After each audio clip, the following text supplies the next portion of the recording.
মোৰ ক'বলগীয়া একো নাই, মই নাজানো। এই মাত্ৰ কোনোবা এজনে মোক ফোন কৰি কৈছিলে যে মোৰ এগেইনষ্টত এখন এজাহাৰ দাখিল কৰিছে। মই বাৰম্বাৰ কৈ আছোঁ যে উগ্ৰপন্থীসকলক নিৰ্মূল কৰিব লাগে, উগ্ৰপন্থীসকলক নিৰ্মূল কৰিব লাগে। এই কথাটো কোৱাৰ কাৰণে যদি এজাহাৰ দাখিল কৰিব পাৰে, তেতিয়াহ'লে মোৰ বিৰুদ্ধে যথেষ্ট অপপ্ৰচাৰ চলাই আছে। মই দেখিছোঁ বেলেগ বেলেগ ধৰণৰ অপপ্ৰচাৰ চলাই আছে।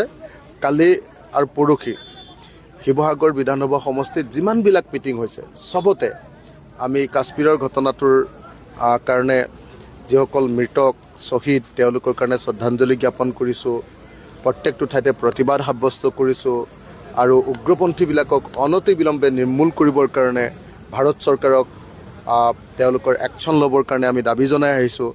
গতিকে ইছ্যুটো ডাইভাৰ্ট কৰিবৰ কাৰণে যে যিহেতু ৰাইজৰ দলে এতিয়া উজনি অসমত সাংঘাতিক ধৰণে মানুহৰ মাজত জনপ্ৰিয়তা লাভ কৰিছে, সেই জনপ্ৰিয়তাটো যাতে হ্ৰাস কৰিব পাৰে, ইছ্যুটো যাতে ডাইভাৰ্ট কৰিব পাৰে, তাৰ কাৰণে এনেকুৱা ধৰণৰ এটা ষড়যন্ত্ৰ ৰচনা কৰা যেন লাগিছে। মই সেইটোক লৈ ভাবি থকা নাই, যিহেতু একো কথা কোৱাই নাই। গতিকে তেওঁলোকে কিবা চেষ্টা কৰিলেও বিফল হ'ব। মই আশা কৰিছোঁ যে ভাৰত চৰকাৰে অনতিবিলম্বে, কালি আমাৰ সকলো বিৰোধী দলে ঐক্যবদ্ধভাৱে আমি কৈছোঁ যে পাকিস্তানৰ বিৰুদ্ধে একশ্যন হ'ব লাগে। কালি সন্ত্ৰাসবাদৰ বিৰুদ্ধে ভাৰত চৰকাৰে যি ব্যৱস্থা গ্ৰহণ কৰে তাত ৰাইজৰ দলৰ 100% সমৰ্থন আছে আৰু সন্ত্ৰাসবাদীসকলক অতি সোনকালে নিৰ্মূল কৰাৰ ব্যৱস্থা